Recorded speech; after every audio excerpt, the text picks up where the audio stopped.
Anda masih bersama kami dalam Breaking News Kompas TV. Saudara, hari ini Paus Fransiskus yang merupakan pemimpin dari umat Katolik dan juga Gereja Katolik sedunia berkunjung ke Indonesia, dan hari ini saudara bertemu dengan Presiden Joko Widodo. Masih membahasnya bersama dengan Mbak Yeni Wahid yang merupakan Direktur Wahid Institute, dan juga melalui sambungan daring ada Guru Besar Politik Internasional dari Universitas Pelita Harapan Alexius Jemadu. Saya melanjutkan perbincangan bersama dengan Mbak Yeni dulu. Mbak Yeni, tadi kan sempat terpotong ya soal bagaimana toleransi beragama kita yang kemudian mungkin dilihat dan menjadi daya tarik tersendiri, keragaman kita, Bhinneka Tunggal Ika kita, daya tarik tersendiri bagi Vatikan begitu, sampai akhirnya berkunjung ke Indonesia begitu. Dan besok agendanya bertemu dengan tokoh lintas agama di terowongan silaturahmi antara Masjid Istiqlal dan juga Katedral, Gereja Katedral. Betul.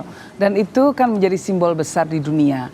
Di saat dunia kita melihat latar belakang dunia pada saat ini penuh konflik di mana-mana, penuh hal-hal yang memisahkan, penuh sekat-sekat.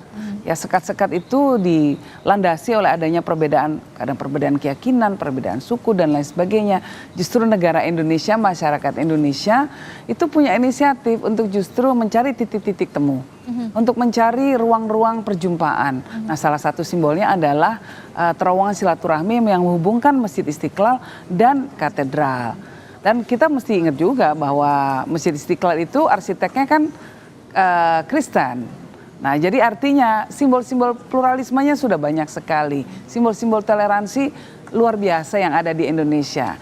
Dan momen Paus ada di Indonesia ini saya rasa perlu menjadi semacam pembaharu semangat kita untuk memastikan bahwa minoritas di Indonesia itu betul-betul dihormati haknya, dijaga haknya, hak untuk beribadah, hak untuk mendapatkan rumah ibadah, ya, hak untuk tidak mendapatkan diskriminasi, untuk merasa aman. Itu betul-betul harus kita praktekkan, ya, antara negara dan masyarakat, betul-betul memberikan ruang aman bagi semua warganya. Termasuk juga pada saat era kepemimpinan Presiden Gus Dur juga kan kita lihat pada saat itu ada kebijakan kebebasan beragama untuk kaum Tionghoa begitu ya pada saat itu.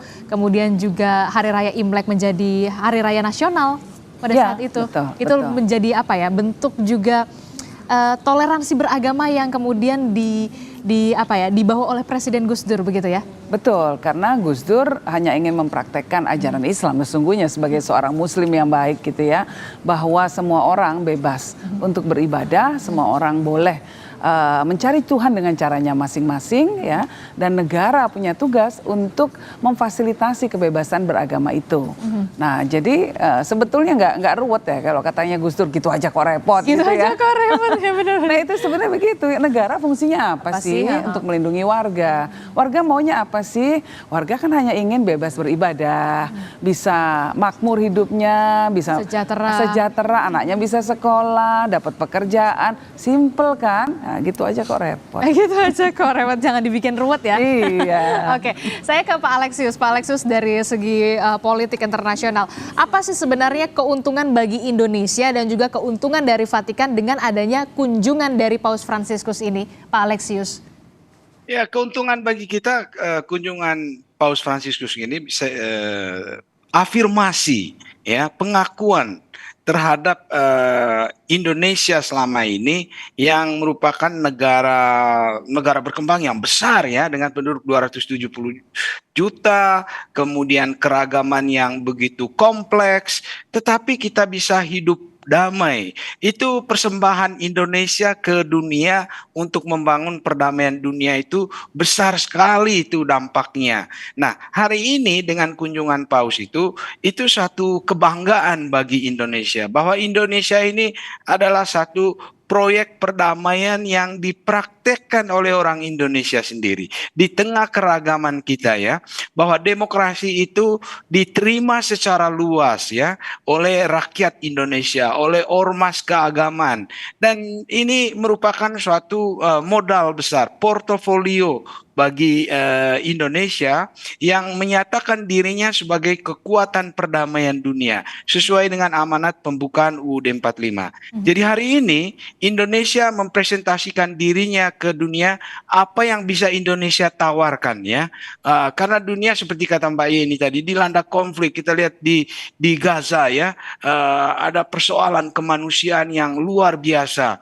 Nah, Indonesia menunjukkan kepada dunia bahwa Indonesia bisa menyumbangkan sesuatu kepada dunia melalui kredensial, melalui soft powernya, melalui diplomasinya. Indonesia bisa dipercaya sebagai bridge builder. Bukan karena kita klaim begitu saja, tapi karena kita sudah mempraktekannya. Ya, ada tokoh kita seperti Gus Dur, ya, yang mempraktekkan itu dan itu diketahui oleh dunia. Nah, Indonesia menjadi sorotan hari ini dengan pertemuan Paus dan Presiden Jokowi ya, untuk menunjukkan bahwa Indonesia siap memberi kontribusi bagi perdamaian dunia dan itu sudah menjadi komitmen kebijakan luar negeri kita.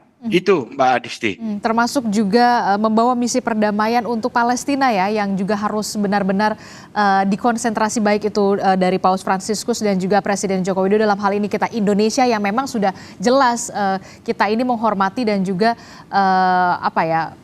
menginginkan kemerdekaan dari Palestina. Betul. Jangan sampai ada korban-korban lagi yang masih berjatuhan di hari ini. Paus Fransiskus kan mengatakan enough is enough. Cukup.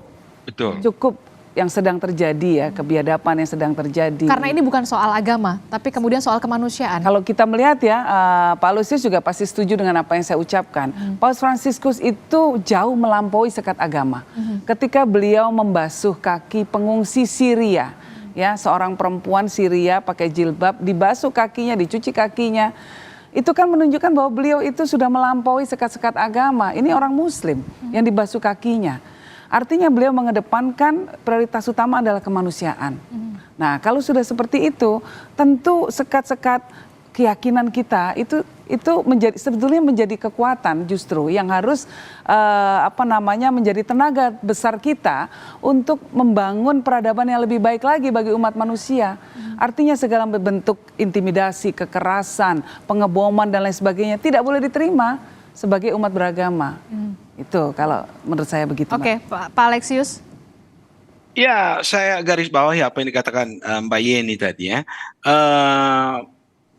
Apa yang terjadi misalnya di Gaza itu satu masalah kemanusiaan yang luar biasa. Nah, hari ini kedua pemimpin ini ingin menyerukan bahwa kita harus sama-sama menghormati kemanusiaan. Lepas dari perbedaan yang ada, kepentingan politik, ideologi, suku, agama, apapun itu tidak boleh menjadi halangan untuk manusia yang satu mencintai manusia yang lain, menghargai manusia yang lain ya.